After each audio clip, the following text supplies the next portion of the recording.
have adventured together through multiple coffee myths so far, covering things like coffee quality with Robusta, flat whites, and even the origin of coffee itself.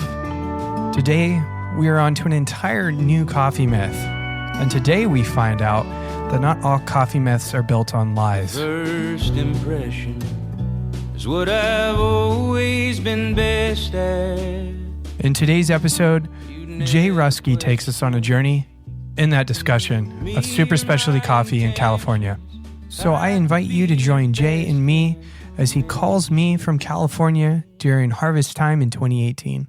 Jay, thanks for meeting us on the show. Thanks for joining us on the Coffee Podcast. It's nice to be here. Thank you, Jesse. You've described yourself in the past as a tree farmer. Can you tell us what that means in the context of our conversation today? Well, I describe myself as a tree farmer because in the world of agriculture, you have annual crops and perennial crops. Annual crops are ones that you plant either once a year or several times a year. And then you have the perennial crops, which are tree crops, which you plant in the ground and you cultivate that plant for a fruit or a nut.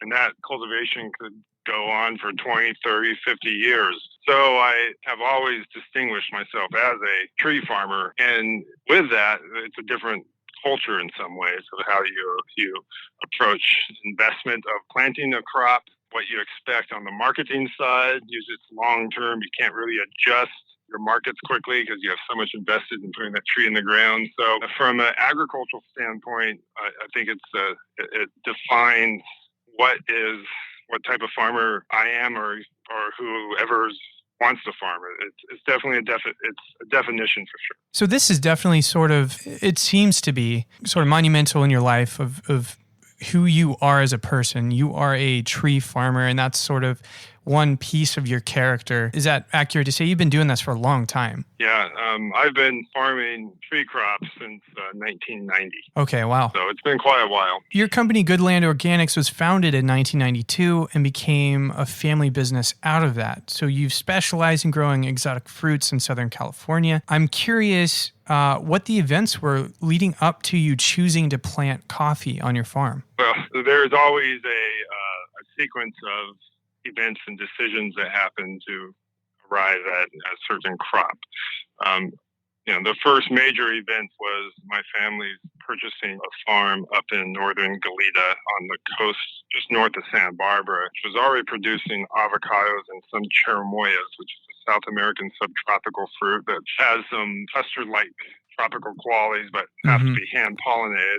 So I dove into doing those crops when I was younger and working. I was going to school at Cal Poly, San Luis Obispo, studying ag business marketing and doing 6 markets a week, farmers markets. So I got involved early on, learning how to grow fruit. One of the advantages of having cherimoyas and avocados is cherimoyas is a winter crop, avocados a summer crop. So from a business standpoint, you can cash flow longer over the year and keep people employed. So most of the perennial crops in the area like to have 2 different crops for that reason. And in Santa Barbara, it's lemons and avocados. Right. So I started to pursue other crops to fill in some gaps. So I worked with lychees and longans with a person named Mark Gaskell. And Mark is a farm advisor with University of California Small Farms, specializing in small tree crops and things like blueberries. He's responsible for California. So during those trial periods, bringing in lychees from all over the world, quarantining them, establishing trials, he brought to me some coffee plants that he had propagated. And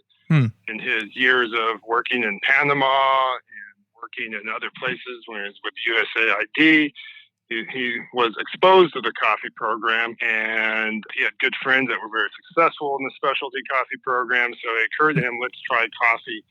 That was really 15, 16 years ago now. So that was the first time I just planted them with my avocados. I didn't think they had any potential, but I was young, and I was at the time planting a lot of different crops. And the real goal after you do farmers markets and I got involved with selling cherimoyas, everybody's always asking, what's the next crop? Okay.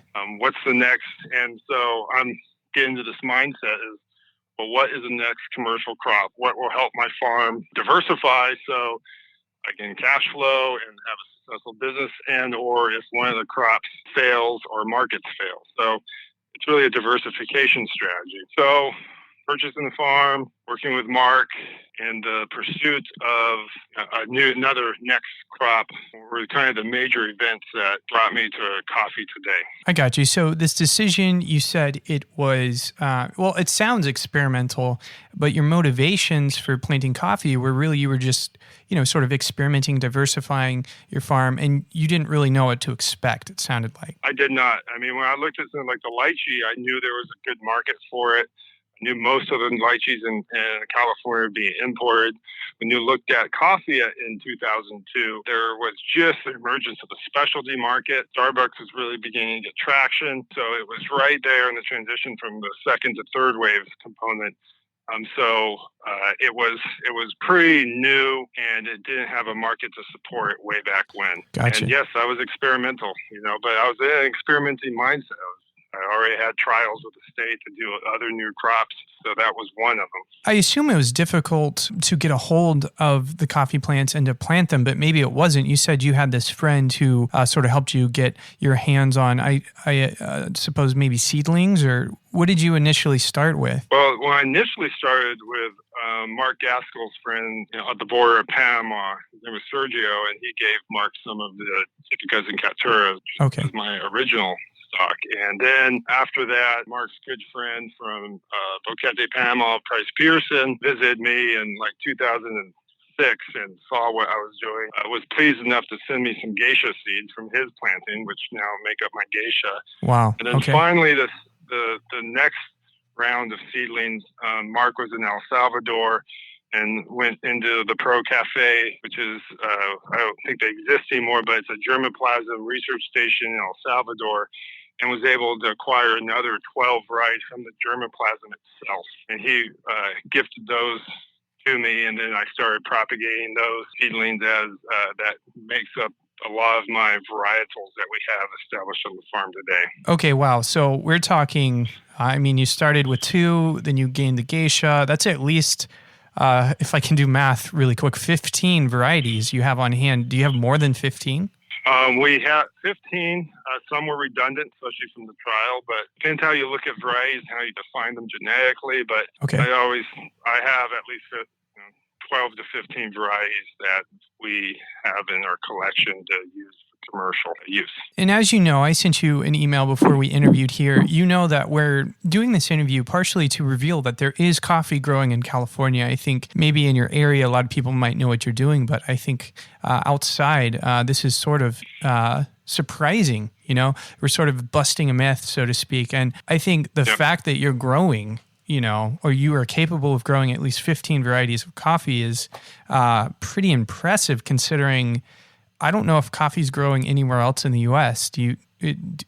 What's your feel on that? My feel on it is for continental U.S., we are the only people that are growing coffee, and I'm going to use we as a definition of myself, and then another 30 other farms that are working with me that have purchased plants from me and are collaborating with me, and which is Fringe Coffee now, to produce California coffee. So for now, I don't know of anybody else doing that or have done it before I have. And when you look at U.S. coffee, you'll many times or most of the time be taken to Hawaii, which is really where most of the U.S. coffee comes from. Sure. So this, I think the word for that would be some level of innovation is going on here, right? Yeah, I get accused of that a lot. Well, good. I want to move on and ask you, what quality of coffee are you producing? Are you aiming to produce specialty coffee or commodity? What is your goal there? My goal is to produce super specialty coffee. Okay, you said super specialty. Super specialty. Yeah, we need to produce over 86 points in terms of the SCA scale of coffee. So if we are nowhere in the business of doing commodity coffee. We don't have the land and labor to do any of that. So I assume most of the users understand the definition of what is specialty, but we have found that there's this emergence of what I have coined and many other people is a super specialty market, where there are consumers who are willing to pay kind of like they would with wine or a glass of wine for coffee, so that they can have some really unique, rare flavors and have a good story about it and share the coffee as they would like a glass of wine. And a lot of the third wave coffee shops are adopting this. Shops that don't mind having a tiered pricing where they'll have, a top shelf coffee and then the common coffee for people that just want a good tasting cup of caffeine. Right. Yeah.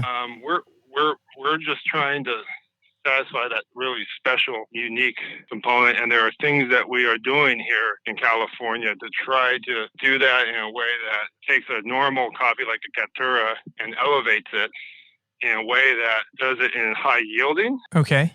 So that the farmer's making a good yield, and we could talk about that, but our processing has to be state-of-the-art, has to be refined, controlled, and that's the second important component to really a quality cup of coffee. So when you're talking about doing these, and you said things, which I felt was very general. I don't know if there's something proprietary there, but you said do things. Are you talking like fermentation? Obviously, that would fall under processing. What kinds of things are you doing to this super specialty coffee from California? Well, I said things because we only have so much time. Right on. We realized that, from the second the coffee's harvested to the minute that someone's drinking the coffee, that cup of coffee had touched at least 22 sets of hands. So at any given point within that chain, someone can mess it up. So what we're trying to do is look at that chain and realize the places where there's not a lot of control or there's high variability that we want control on, so that we can make sure that chain reaction of quality can happen. So yes, for example, when coffee comes in, hopefully the crews have done the very best job in harvesting this ripe, succulent red cherry that has a brix or a sugar content like wine that's over 20%. And then we actually do another sort with the red cherry, making sure that only the highest quality gets sorted out, or they get sorted within a quality that we have to manage differently. And then the standard process is it goes into a controlled fermentation, so that you're doing the fermentation with predictable outcomes. And then you have a controlled drying situation. And then you have a controlled hulling and another round of sorting at the green bean, because each of these coffee beans have a shell on it. It's not until you get to the green bean you can really see what the bean's all about. Mm-hmm. So those are kind of like the major benchmarks in the post-harvest of coffee. And so there are certain aspects that we as a company said, these are the most important. We want to do it this way. And it's really doing a lot. It's really mimicking a lot of like wine culture or post-harvest. So maybe it's because I'm here in California, my friends all do wine or beer. And I'm like, wait, it has that same feeling. Like you got to care for it. It's a craft. Mm-hmm. So that's one of the approaches that we try to have. Now, Jay, I hear you saying the word control a lot in the context of the super specialty coffee that you're producing. And I want to contrast that with something you said many years ago in a lecture. You said something along the lines of coffee seems to just grow on its own in Southern California. Is this still true? And I understand you're using control to refine the coffee and have a high quality, but is the coffee just kind of growing nilly-willy? Is it pretty easy to grow? There are people that have coffee under irrigation in landscapes. I was part of the California Rare Fruit Growers organization for 25 years, where I got a lot of introductions to the exotics. And every once in a while you come across somebody that's growing coffee. And I even came across some coffee farms in San Diego, or some avocado farms that have a few coffee plants on the irrigation lines with the avocado. So you can't plant coffee without irrigation and think it's going to grow like a wild ceanothus or a Corcus agrifolia live oak. But what is happening is when we put them in the field, we are trying to control the crop just like if we were growing blueberries. We're going to put them in the ground, control all these aspects. And with farming, there are so many things we don't have control of, like heat or wind. And so you want to try to manage the things that you can. On the post-harvest side, there are some components I've realized through my research and doing the processing for the last 15 years on my own that you're really just hoping Mother Nature provides you the right sun for drying, or for example, and Mm-hmm. the right humidity for drying. I don't want to wait for Mother Nature anymore. Mother Nature hasn't treated Southern California people very well, so I'm trying to take Mother Nature's hands out of how I produce my coffee.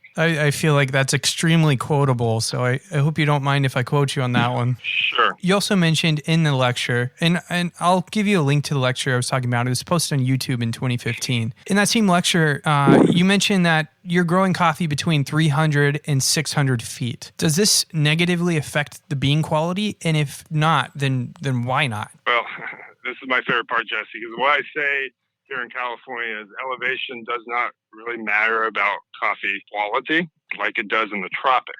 In the tropics, it's a big part of coffee quality. Okay, got you. What happens in California is instead of altitude, we rely on latitude. In the tropics, and a lot of the commodity coffees are grown in very warm, generally low elevation with a very fast time from flower to maturation or harvest. There is an attempt to raise quality of the coffee by slowing down this process by adding shade or elevation. Okay. All of that slows down the process of the plant, and then as that duration of maturation increases, quality generally gets better, but at a certain point, your yield, your amount of fruit per plant goes down. With California, we can flower, and then 12 months later, we're harvesting because our flowering happens in the summer, and we harvest in the following summer. So we have this 12-month period. And a lot has to do because in this maturation period, we go through a mild winter that experiences in Southern California. So the plant develops its green bean, and it sits there for 3 months and 4 months on the tree, and then come the following summer, it reactivates and the vigor comes back in the plant, and then it finishes, and we're harvesting, like today, we're harvesting from flowers that were blooming last July. So that really long maturation period, I think, has a major effect on how the bean develops. Kind of like if you took a wine grape and decided instead of a 7-month maturation, you took it to a year, what would happen? Things happen with plants. So that's kind of the California advantage, and it's a happy accident. I didn't plan that. It's just how it all evolved. And so we're trying to take advantage of that to create another unique characteristic that California coffee has. Well, we just kind of discussed how you think your position in California is unique for maturation, and that benefits you in the specialty market for obvious reasons. And maybe we'll go into that topic a little deeper some other time. I do want to ask maybe a simple question on that topic off the path here. Do you think that a longer maturation contributes to the complexity of the cup, or how is that? Like, from a consumer perspective, what should I expect from a coffee that is going through that longer period like that? Well, the market has caught on to that longer maturation period. That's why we have shade grown, and generally on the nicer coffees, you have an elevation component. Looking into the genetics or the variety of the coffee, it may respond differently, and it may respond another difference based on soil types. But in general, because of the slower development, you can have a denser bean just because there's a longer time for develop. Okay. But we all have to remember coffee's a fruit. People think it's a nut and it's a seed, but it's a seed of a fruit. And so one of the unique and one of the greatest joys of growing coffee is the ability to eat the cherries. And each of these varieties have different complexity. And when there is a dark red Burgundy cherry that's been on there for a year, and it's actually been red for about 2 weeks, or mature red, that the complexities are quite astonishing. And so my goal is to be able to process the coffee and capture and hold that unique cherry flavor all the way through the cup of coffee. And it comes all the way down to how it's roasted. Roasted too long, you're going to burn off all the sugars and things. So, yes, elevation or long maturity is the first core principle we need for a complex, unique coffee, and in my opinion. That's excellent. And I know that this is, for the podcast itself, this is new territory, I'm sure, for a lot of our listeners. It's good stuff to ponder for a future conversation on maturation. There's a plug. There's our third show. Yeah. So let's go ahead and talk about one of the most controversial topics in coffee, at least from a global perspective, and that's cost of production. Cost of production, something that seems to plague coffee farmers globally. What about you and your position in California? What is cost of production like in Southern California? Well, the cost of production is probably the highest. We're doing these unique fresh crops like blueberries, raspberries, and even coffee and wine grapes. It's the most expensive in the world. So that's why you have to support the industry as being a high-end niche crop and demand the true cost that needs to be. And the consumer has to be aware of that. And from a farmer's perspective, my perspective, from what I've been learning about the global production, I'm a little upset to see the cost of what consumers are paying and how it's being carried back to this farmer who took this seed, planted in the ground, waited 3 years to harvest once a year, and he's gained basically break-even prices for all his hard work. And so we have to figure a way in which that value that we're spending on this cup of coffee is gained back to the farmer. And the best way I can do is try to break through on a style or a technique in which we can have the consumer have an appreciation for paying a little bit more for the cup of coffee, and then have a system that traces and tracks all the way back to the farmer, so the farmer is rewarded in a format that he can reinvest to his land and his family and his community. Because the way I see it, and the way that is the futures market of the coffee as this core value chain that is constantly keeping the price the lowest price possible. I don't have the answer on how to change it, but what I do know, is what I can do in California is to recognize the value of the cup of coffee, but also to take care of my farmers in a way that if we have a really nice coffee and we get well paid for it, it'd be hopefully domestic. If it needs to go afar, I get it. The majority of that value goes right back to the farmer. That's kind of one of my core principles of my company called French Coffee, is making sure the farmer gets the highest value of the green bean price. So okay. It's a complex topic. That's probably our podcast number 4. But Yeah. I understand, that it's not cheap to produce any agriculture crop in coastal California, but we've been doing it. Let's take a step back, and then we're going to leap completely over the conversation of cost of production globally. It's like you said, there's another whole episode. I think you said cost of production for coffee in Southern California is you said the most expensive. It's the highest in the world cost of production. And you mentioned wine, so it's a higher cost of production than wine. Is that correct? Some wines are very high cost, where they're going out there and they're pruning 5 times a year, 6 times a year. The cost of production for us is between $20 and $30 a pound to produce the coffee. Oh, wow. Okay. It's just that's the reality of it. So our coffees, to really support the farmer in the program, that's why I've always demanded $60 a pound return, and that's after the process. So that's the realm I've been in for the last 5 or 6 years. We have some opportunities as we scale up where we can get that price, that cost down. Can we do it as fast as the price comes up? Maybe, maybe not. The other thing that we do is I do a layered system. So the farmer is actually not just growing acres of just plain coffee. They're doing avocados and coffee. They're doing some other exotic crops and coffee. So what's happening to the farmer is he's diversified his production so that either one of the crops fails. He has also being more careful in sharing resources with weeding and watering.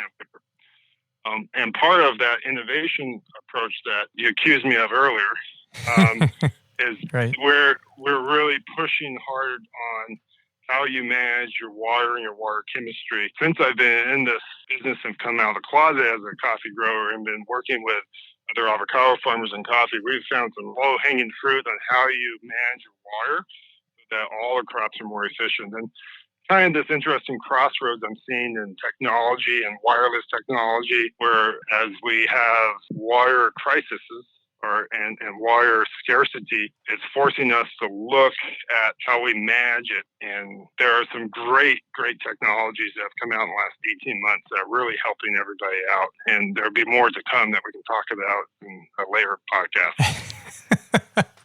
I love it. We've covered cost of production briefly, and something that can easily be overlooked. I guess it's not technically cost, it's more risk involved, but coffee disease, which is also a major issue globally.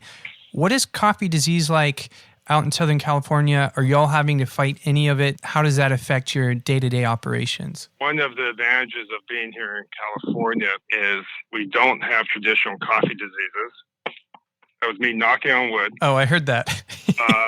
And not to say they won't come, and we've put out a campaign to make sure that people are careful about traveling to farms and coming back or bringing in plant material. Hence is why I have created a nursery for very clean plant material. The coffee plant is genetically complex as an individual plant, but the cultivated varieties are very narrow. There's only about 36 to 40 coffees that are globally making up the production component of our coffee. Okay. So there's people like World Coffee Research and some other organizations in Colombia and Brazil that have done some breeding. They're breeding specifically for what we call Roya, which is a leaf fungus. And there's some other diseases that are regional. And my company, Fringe Coffee, is working on and with UC Davis and some people to really look at the genetics and the importance of getting varieties that are not only high quality and high yielding, but can help stay in front of the ever-changing disease environment. And so this is where you'll see a lot of focus right now, developing varieties of coffees for our farmers. And so I recognize that right now, California doesn't have the Roya, doesn't have the coffee berry borer or the coffee branch borer. So we've been pretty lucky from those major diseases. Awesome. I mean, that's good news for now. And it sounds like y'all are taking necessary steps and linking arms with some other organizations. I mean, UC Davis, World Coffee Research, that collaboration. I've always seen collaboration go further than going solo. So that's exciting to hear all of that. Mm-hmm. Yes. So we're coming to the end of our questions here, and I have a few sort of curveball questions. These are just questions that didn't really fit topically necessarily based on some of the research that I've done for this episode. So my first question is, are you producing coffee more efficiently than Hawaii? And the reason I asked this question... Oh, go ahead. No, I want to hear your reason. Yeah. No, I can answer it more precisely. Yeah, the reason I asked this question is sort of multifold. It's kind of two reasons. One, I wish I had the document open so I could reference it. I'll put it in the link in the podcast notes. It might have been you actually talking about efficiency and price point for coffee grown in the U.S. And the other side of that is I know that Hawaiian coffee can be quite high. And so I'm curious, would efficiency actually change the price point of coffee and then sort of create a competitive edge for Hawaiian coffee versus Californian coffee? I'm just curious. This is sort of like I said, like a curveball topic. Okay. So I think because Hawaii has been producing coffee for a while, that was one of the stepping stones that Mark Gaskell cited of why it could work in California. Not a lot of labor, some high price of land. And so we've always looked at Hawaii as a comparison for what we're doing. And I have not completely into individual operations, but there are operations that are highly efficient on Hawaii. They're using machines to harvest coffee, go right down the rows, and that's an efficiency component, but they're harvesting everything. Green beans, there's a whole component of things that isn't a quality coffee that drives down the price, but also drives down the price for some other farmers who are doing it by hand and trying to get into a different market. So it really depends on which market. I think last year USDA says that they produced 1 million bags of coffee out of Hawaii, all the islands together. We won't get that way until about 6 or 7 years from my forecast for California. Oh, wow. From an individual tree component, there are potential for us to be very efficient on how we grow coffee. We have to do this right with all the external factors of land and water prices. We have to become efficient. They've become very efficient in many of the other 300 crops in California when everything has to be controlled. But we have to also remember that there's this trade-off between doing the most at the lowest cost and quality. Right. So we have, and that's their goal, is say, look, we're going to irrigate precisely all our coffee. We're going to inject organic fertilizers in that, and that tree is going to be super robust and it's going to get everything it wants to be just the healthiest tree on the planet. And then we're going to take our time harvesting. So we're really efficient on getting the plant to what it needs to be the highest yield. But all of a sudden, I got to slow down. I don't want a machine to come through and pick my coffee. I want a person who's not colorblind to pick my coffee. Because again, for this to work in Southern California, we have to produce some of the best coffees of the world. Mm-hmm. It's just like wine grapes. In Santa Barbara County, the wine industry is trying to produce the best brands and the best type of wines. We're really not out there to do low-end wines out there because it doesn't work financially. Everybody's trying to always push the next new taste profile for wines. We need to follow along the same path. Okay. It's not by how cost-effective we can do it. So I see there seems to be not necessarily a mimicking, but sort of a respect that you're aiming out towards Hawaii in the way that they've been doing it for so many years, and then sort of the local wine industry and looking at that and going, what can we learn? Sounds like those two things are really effective. And then I hear you again talking a lot about control up to the point of harvesting, and then taking your time, so to speak, as you said, to sort of handpick, make sure you're picking the right cherries at the right time. Sounds like a lot of work. So yeah, no, it's a tremendous amount of focus and work to be done right. I chose this path, and I'm not scared of work. And people who work for me also understand that if they're around my farm, we're always wearing a few hats and working hard when the time comes. So well, and I know it's a harvest day for you, so we only have one more question for you, and then you can get back to making the super specialty coffee. All right? Do you have any plans for vintages and varieties? The vintage market is beginning to emerge, and the way I define vintage is similar to that of wine and some other food items. Is there's a good crop in 2009. You would hold on to that and you sell it at incrementally higher prices based on changing the demand and as time progresses. So I'm not working on the vintage component. I'm keeping my eye on varieties. I'm looking at new varieties. I have a program where I think, because I've been blessed with a disease-free environment, I've been blessed with a wide selection of seed stock and plant stock that came from credible sources.